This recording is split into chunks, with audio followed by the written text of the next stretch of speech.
Bismillahirrahmanirrahim. Assalamualaikum warahmatullahi wabarakatuh. Gimana kabarnya sahabat kabar Islam? Semoga masih dalam lindungan Allah yang maha sempurna.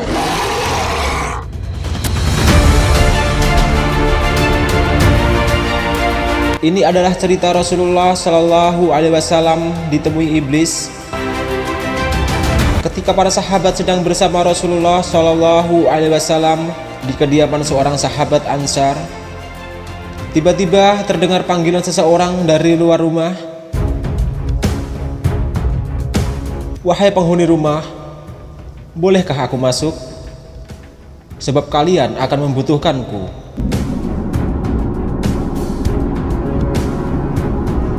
Rasulullah Shallallahu Alaihi Wasallam bersabda, "Tahukah kalian siapa yang memanggil?" Kami menjawab, "Allah dan Rasulnya yang lebih tahu." Beliau melanjutkan, "Itu iblis laknatullah bersamanya." Umar bin Khattab berkata, "Izinkan aku membunuhnya, wahai Rasulullah." Rasulullah Shallallahu Alaihi Wasallam menahannya. "Sabar wahai Umar, bukankah kamu tahu bahwa Allah memberinya kesempatan hingga hari kiamat? Lebih baik bukakan pintu untuknya, sebab dia diperintah Allah untuk ini. Pahamilah yang apa hendak ia katakan dan dengarkan baik-baik." Ibnu Abbas radhiyallahu anhu berkata, pintu lalu dibuka. Ternyata dia seperti seorang kakek yang cacat satu matanya. Di janggutnya terdapat 7 helai rambut seperti rambut kuda. Taringnya terlihat seperti taring babi. Bibirnya seperti bibir sapi. Iblis berkata, "Salam untukmu Muhammad. Salam untukmu para hadirin." Rasulullah Shallallahu Alaihi Wasallam menjawab, "Salam hanya milik Allah Subhanahu wa Ta'ala. Sebagai makhluk terlaknat, apa keperluanmu?" Iblis menjawab, "Wahai Muhammad, aku datang ke sini bukan atas kemauanku, namun karena aku terpaksa." "Siapa yang memaksamu?" "Malaikat dari utusan Allah telah mendatangiku dan berkata, Allah Subhanahu wa Ta'ala memerintahkanmu untuk mendatangi Muhammad. Beritahu Muhammad tentang caramu dalam menggoda manusia. Jawablah dengan jujur semua pertanyaannya. Demi kebesaran Allah, andai kau berdusta satu kali saja, maka Allah akan jadikan dirimu debu yang tertiup angin. Oleh karena itu aku sekarang mendatangimu. Tanyalah apa yang hendak kau tanyakan. Jika aku berdusta, aku akan dicaci oleh setiap musuhku. Tidak ada sesuatu pun yang paling besar menimpaku daripada cacian musuh." Rasulullah Shallallahu Alaihi Wasallam bertanya kepada iblis, "Kalau kau benar jujur, siapakah manusia yang paling kau benci?" Iblis segera menjawab, "Kamu. Kamu dan orang-orang sepertimu adalah makhluk Allah yang paling aku benci." "Siapa selanjutnya?" "Pemuda yang bertakwa, yang memberikan dirinya mengabdi kepada Allah." "Lalu siapa lagi?" "Orang alim dan wara atau loyal." "Siapa lagi?" "Orang yang selalu bersuci." "Siapa lagi?" "Seorang fakir yang sabar dan tidak pernah mengeluhkan kesulitannya kepada orang lain." "Apa tanda kesabarannya?" "Wahai Muhammad, jika ia tidak mengeluhkan kesulitannya kepada orang lain selama 3 hari, Allah akan memberinya pahala orang-orang yang sabar." "Selanjutnya apa?" "Orang kaya yang bersyukur." "Apa tanda kesyukurannya?" "Ia mengambil kekayaannya dari tempatnya dan mengeluarkannya juga dari tempatnya." "Orang seperti apa Abu Bakar menurutmu?" "Ia tidak pernah menurutiku di masa jahiliyah, apalagi dalam Islam. Umar bin Khattab, demi Allah, setiap berjumpa dengannya aku pasti kabur. Utsman bin Affan, aku malu pada orang yang malaikat pun malu kepadanya.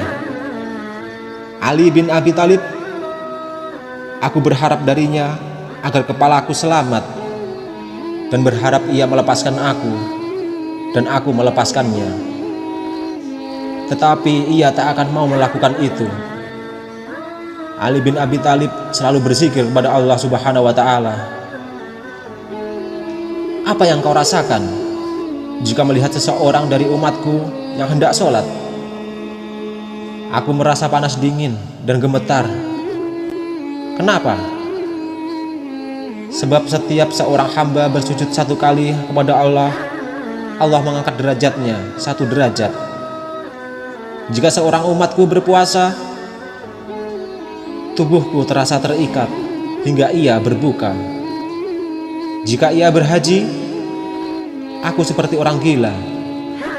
Jika ia membaca Al-Quran, aku merasa meleleh laksana timah di atas api. Jika ia bersedekah, itu sama saja orang tersebut membelah tubuhku dengan gergaji. Mengapa bisa begitu? Sebab dalam sedekah ada 4 keuntungan baginya, yaitu keberkahan dalam hartanya, hidupnya disukai. Sedekah itu kelak akan menjadi hijab antara dirinya dan api neraka, dan segala macam musibah akan terhalau dari dirinya. Apa yang dapat mematahkan pinggangmu? Iblis menjawab, suara kuda perang di jalan Allah. Apa yang dapat melelehkan tubuhmu? Iblis menjawab, taubat orang yang bertaubat. Apa yang dapat membakar hatimu? Istighfar di waktu siang dan malam. Apa yang dapat mencoreng wajahmu? Sedekah yang diam-diam. Apa yang dapat menusuk matamu? Sholat fajar. Apa yang dapat memukul kepalamu? Sholat berjamaah. Apa yang paling mengganggumu? Majelis para ulama. Bagaimana cara makanmu? Dengan tangan kiri dan jariku. Di manakah kau menaungi anak-anakmu di musim panas? Di bawah kuku manusia. Nabi teruskan bertanya, siapa temanmu wahai iblis? Pemakan riba. Siapa sahabatmu? Pezina. Siapa teman tidurmu? Pemabuk. Siapa tamumu? Pencuri. Siapa utusanmu? Tukang sihir. Apa yang membuatmu gembira? Bersumpah dan cerai. Siapa kekasihmu? Orang yang meninggalkan sholat Jumat. Siapa manusia yang paling membahagiakanmu? Rasulullah Shallallahu Alaihi Wasallam lalu bersabda, segala puji bagi Allah yang telah membahagiakan umatku dan menyengsarakanmu. Iblis segera menimpali, tidak, tak akan ada kebahagiaan selama aku hidup hingga hari akhir. Bagaimana kau bisa berbahagia dengan umatmu, sementara aku bisa masuk ke dalam aliran darah mereka dan mereka tidak bisa melihatku? Demi yang menciptakan diriku dan memberikanku kesempatan hingga hari akhir, aku akan menyesatkan mereka semua. Baik yang bodoh atau yang pintar, yang bisa membaca dan tidak bisa membaca, yang durjana dan yang soleh, kecuali hamba Allah yang ikhlas. Rasulullah Shallallahu Alaihi Wasallam lalu bertanya, siapa orang yang ikhlas menurutmu?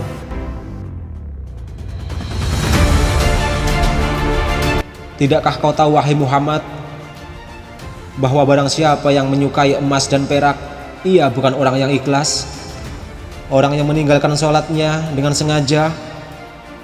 Jika kau lihat seseorang yang tidak menyukai dinar dan dirham, tidak suka pujian dan sanjungan, aku bisa pastikan bahwa ia orang yang ikhlas, maka aku meninggalkannya. Selama seorang hamba masih menyukai harta dan sanjungan dan hatinya selalu terikat dengan kesenangan dunia, ia sangat patuh padaku. Tahukah kamu wahai Muhammad, bahwa aku mempunyai 70.000 anak, dan setiap anak memiliki 70.000 syaitan. Sebagian ada yang aku tugaskan untuk mengganggu ulama, sebagian untuk mengganggu anak-anak muda, sebagian untuk mengganggu orang-orang tua. Sebagian anak-anakku juga aku tugaskan kepada para zahid. Aku punya anak yang suka mengencingi telinga manusia, sehingga ia tidur pada sholat berjamaah. Tanpanya manusia tidak akan mengantuk pada waktu sholat berjamaah. Aku punya anak yang suka menaburkan sesuatu di mata orang yang sedang mendengarkan ceramah ulama, hingga mereka tertidur dan pahalanya terhapus. Aku punya anak yang senang berada di lidah manusia. Jika seseorang melakukan kebajikan, lalu ia beberkan kepada manusia, pahalanya akan terhapus. Pada setiap seorang wanita yang berjalan, anakku dan syaitan duduk di pinggulnya dan pahanya, lalu menghiasinya agar setiap orang memandanginya. Syaitan juga berkata, "Keluarkan tanganmu." Lalu ia mengeluarkan tangannya, lalu syaitan pun menghiasi kukunya. Tahukah kau wahai Muhammad, dusta berasal dari diriku. Akulah makhluk pertama yang berdusta. Pendusta adalah sahabatku. Barang siapa bersumpah dengan berdusta, maka ia kekasihku. Tahukah kau wahai Muhammad, aku bersumpah kepada Adam dan Hawa dengan nama Allah, bahwa aku benar-benar menasihatinya. Sumpah dusta adalah kegemaranku. Gibah dan namimah atau adu domba kesenanganku. Kesaksian palsu kegembiraanku. Wahai Muhammad, umatmu ada yang mengulur-ngulur sholat. Setiap ia hendak berdiri untuk sholat, aku bisikan kepadanya, "Waktu masih lama, kamu masih sibuk." Lalu ia menundanya hingga ia melaksanakan sholat di luar waktu. Maka sholat itu dipukulkan ke mukanya. Jika ia berhasil mengalahkanku, aku biarkan ia sholat. Namun aku bisikan ke telinganya, "Lihat kiri dan kananmu." Ia pun menoleh. Pada saat itu aku usap dengan tanganku dan kucium keningnya, serta aku katakan, "Sholatmu tidak sah." Bukankah kamu tahu, wahai Muhammad, orang yang banyak menoleh dalam sholatnya akan dipukul. Jika ia sholat sendirian, aku suruh dia untuk bergegas. Ia pun sholat seperti ayam yang mematuk beras. Jika ia berhasil mengalahkanku dan ia sholat berjamaah, aku ikat lehernya dengan tali hingga ia mengangkat kepalanya sebelum imam atau meletakkannya sebelum imam. Kamu tahu bahwa melakukan itu batal sholatnya dan wajahnya akan dirubah menjadi wajah keledai. Jika ia berhasil mengalahkanku, aku tiup hidungnya hingga ia menguap dalam sholat. Jika ia tidak menutup mulutnya dalam ketika ia menguap, setan akan masuk ke dalam dirinya dan membuatnya menjadi tambah serakah dan gila dunia, dan ia pun semakin taat padaku. Kebahagiaan apa untukmu wahai Muhammad, sedang aku memerintahkan orang-orang miskin agar meninggalkan sholat. Aku katakan padanya, kamu tidak wajib sholat. Sholat hanya wajib untuk orang-orang yang berkecukupan dan sehat.